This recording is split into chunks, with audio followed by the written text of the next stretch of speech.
शेखर जी, आपने देखा होगा आजकल ये बड़ी समस्या होती है लोन लेने में। हाँ। अभी तो हमारे जो नवाज भाई हैं, अभी कितनी बड़ी हस्ती बन चुके हैं, इतनी मेहनत की उन्होंने और आज अपना उनका खुद का बंगला है, इतने नामचीन है। बहुत साल पहले अभी जब वो इंडस्ट्री में आए तो उन्होंने देखा कि यार क्या है यार, कि अभी क्या आप तो जानते हैं जितनी बड़ी गाड़ी उतनी बड़ी रोड आदमी की।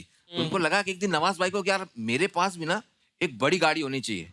तो अभी गाड़ी है, महंगी गाड़ी लेनी है तो फिर आपको लोन लेना पड़ेगा। तो एक दिन नवाज भाई बैंक पहुंच गए कार लोन लेने के लिए। अच्छा। और वहां पर जो मैनेजर हैं वो नसीर साहब हैं। सलाम साहब, हाँ। मेरे को एकदम एकदम मस्त गाड़ी लेने का है, तो मेरे को ना उसके लिए लोन मांगता है। भाई जिसे भी लोन लेना है पहले उसे लेके आओ, अपने साहब को लेके आओ। अरे साहब, मैं साहब है। अरे अगर ऐसा है, देखिए इसके लिए हमें गारंटर भी चाहिए होता है और हमें पेपर भी लगेंगे। अरे पेपर का क्या बोलते हो, बोलो ना साहब, कल सुबह हिंदी मराठी गुजराती सब आपके पेपर डाल के जाता है ना। अरे कमबख्त, वो वाला पेपर नहीं, हटाओ, हमें गारंटर चाहिए। अरे इंडस्ट्री में बहुत बड़े बड़े लोग को जानता है मैं, अभी आपका गारंटी दिलाते हैं ना तो भी क्या कॉल करते हैं संजू बाबा को। अच्छा। और जो बेल जा रही है संजू बाबा की स्टाइल में जा रही है, संजू बाबा के मोबाइल पे।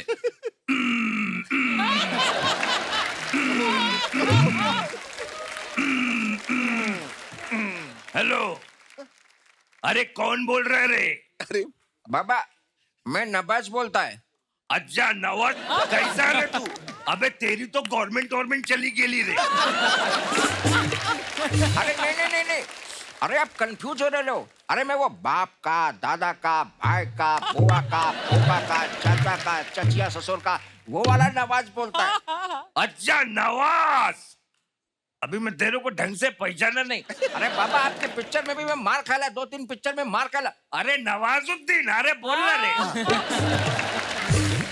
बोल रहे। अरे वो बाबा क्या है ना कि मैं भी ना बैंक में ला, तो वो बोला कि मेरे को ना कोई गारंटी चाहिए, तो मेरे को आपका गारंटी मांगता है। अबे इधर पे कोई मेरा गारंटी नहीं ले रहा, मैं तेरा गारंटी किधर से लूं रे?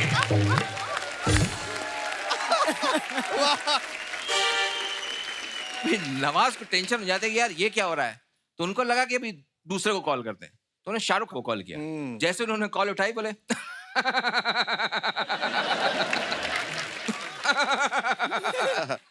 भाई अगर आपका हो गया हो तो अभी मैं बोले कुछ।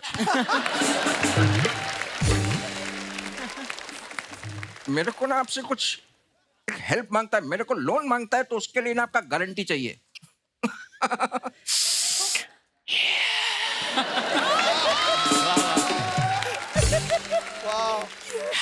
नवाज, आज तो मुझसे लोन मांगने के लिए मेरी गारंटी मांग रहे हो, कल को तुम मेरे लिए मुझसे कुछ और मांगोगे। कभी तुम मेरी नैना मांगोगे, कभी मुझसे तुम मेरी प्रिया मांगोगे।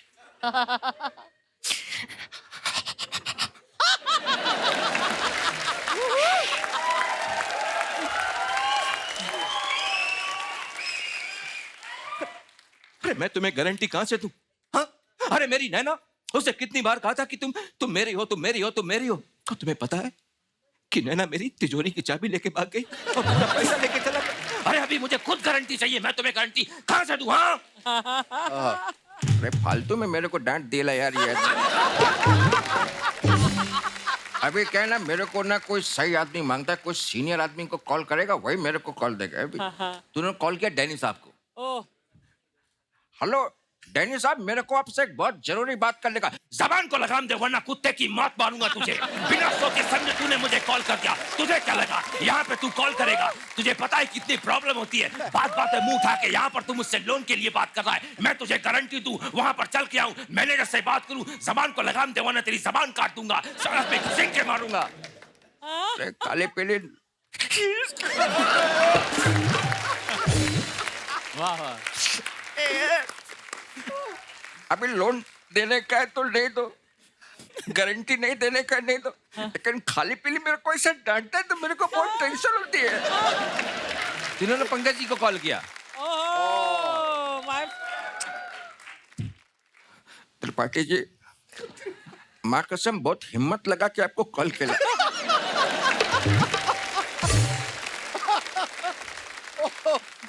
अभी मेरे को गारंटर के लिए इतना तकलीफ हो रहा है ना कि मेरे को समझ में नहीं आ रहा। प्लीज हेल्प मी, मेरे को आपका गारंटी चाहिए। ठीक है, ये बेकम्मा। गारंटी देना कोई बड़ी बात नहीं है, मकबूल। भाई उसके पास जाके इसको पैसे ऐसे दे दो, लेकिन नवाज तुम्हें एक काम करना पड़ेगा, बहुत जरूरी है ये काम। बाबूजी के घुटने में अचानक से दर्द शुरू हो गया है।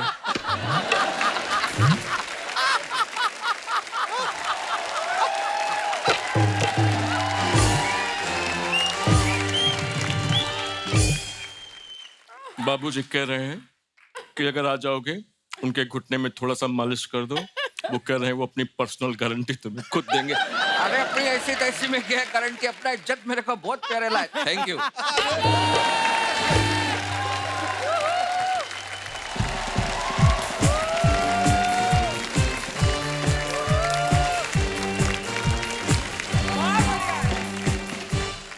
जय, इतने सारे लोगों के तुमने साथ काम किया है, तो किसकी आदतें या किसकी हाव भाव तुमको सबसे ज्यादा पसंद आया और किसका रंग तुम पे सबसे ज्यादा चढ़ा है? जी, वो राधेश्याम जी हैं जो ये उनकी बड़ी एक कमाल का उनका एक बोलने का जो स्टाइल है, जो मैंने उनको जो है ऑब्जर्व किया। एक बार मेरे को मिल गए वो, हाँ। जैसे बाहर टहल रहे थे, तो मैंने कहा राधेश्याम जी आप यहाँ पर ऐसे टहल रहे हैं, हाँ। अरे शाम हमको पहले कोई बम्बई है, सर्दी वर्दी लग जाएगी फिर दिक्कत हो जाएगी। तो बोले अरे भाई हमारा क्या होना है यार, 72 की उम्र है, हमको क्या होना है, तुम लोग नए लड़के हो, जो होना है होगा, तो ठीक है। बहुत अच्छे यार। तो मैंने कहा कि मैं इसलिए पूछ रहा था कि रोशैल पूछ रही थी आज आपको। ओहो। अरे भाई अब रोशैल पूछे, अच्छा नंबर हो तो दो फिर। तो मैंने कहा कि आप रोशैल का नंबर लेके क्या करें? अरे भाई उसको कविता सुनाएंगे, लड़ेगा खंभे से खंभा।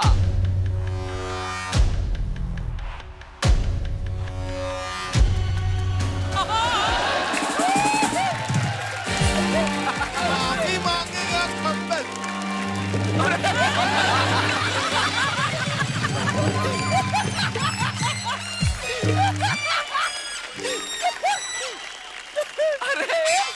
अरे ये कहाँ से आ गए भाई?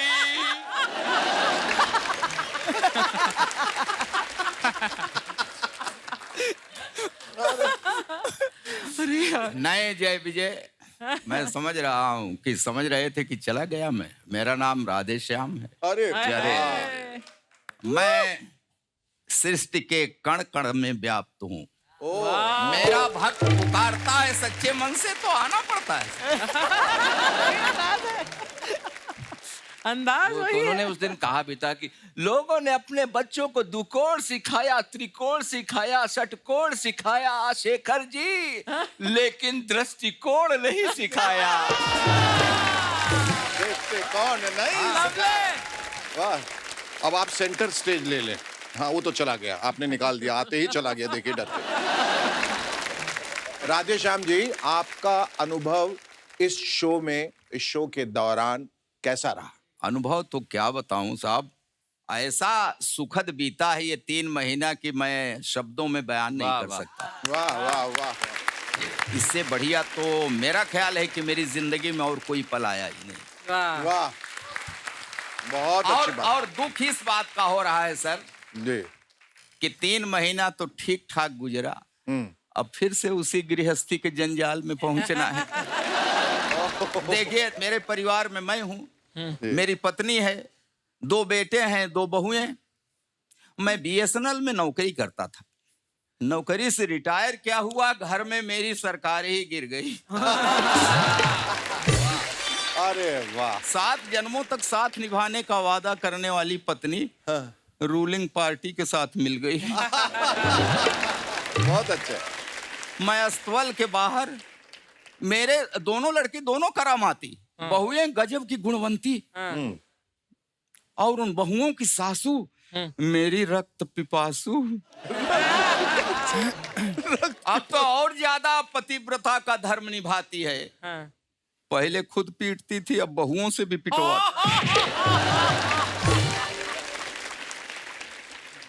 दर्द है दिल का।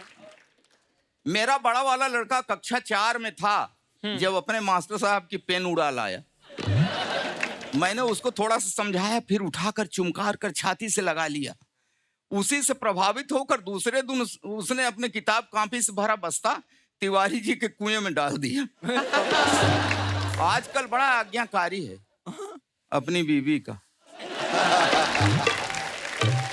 फिर मैंने सोचा कि छोटे वाले लड़के को खूब पढ़ा लिखा करके घोड़ा बनाऊंगा। घोड़ा? घोड़ा कहाँ बना, 12वीं तक पहुंचते पहुंचते 12 सिंघा बन गया।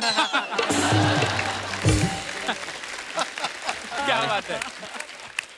राधेश्याम जी, आप इन नौजवानों को क्या सलाह देना चाहेंगे?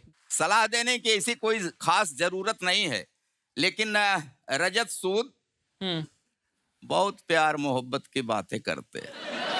उड़ते हो खूब तरकस से निकले तीर की तरह, चलते हो अकड़ कर बड़े अमीर की तरह। सुनना, शादी होगी पापा बनोगे 3 साल में तो लगेगी फीकी दाल भी पनीर की तरह। वाह वाह, बढ़िया बढ़िया। बहुत अच्छे। शेखर जी क्या हो, ये जालिम जंग खाई देह से भंगड़ा कराती है। बहुत बढ़िया। मगर एक राय दूंगा, अगर राय आपने कहा है राय देने के लिए, तो एक राय दूंगा विशेषकर रजत सूद को, कि सलीके से पलटना प्यार के पन्ने जवानी में। पढ़ो ऐसा कि बढ़ती जाए रोचकता कहानी में। भला वह प्रेम के एक पाठ का भी अर्थ क्या समझे, किताबें बदलता रहता है जो अक्सर जवानी। तो एक बार फिर से अपने प्रतिभागी साथियों को मैं शुभकामनाएं देता हूं। जाइए, खूब बढ़िया करिए, अभी तक जितना हुआ है उससे ज्यादा बढ़िया करिए और दिलों में जगह बनाइए। इसलिए कि सच्चाई से नजर मिलाना सबके बस की बात नहीं, और के गम में खुद को जलाना सबके बस की बात नहीं। दौलत वाले कई करोड़ का महल बना तो लेते हैं, किसी के दिल में जगह बनाना सबके बस की बात नहीं।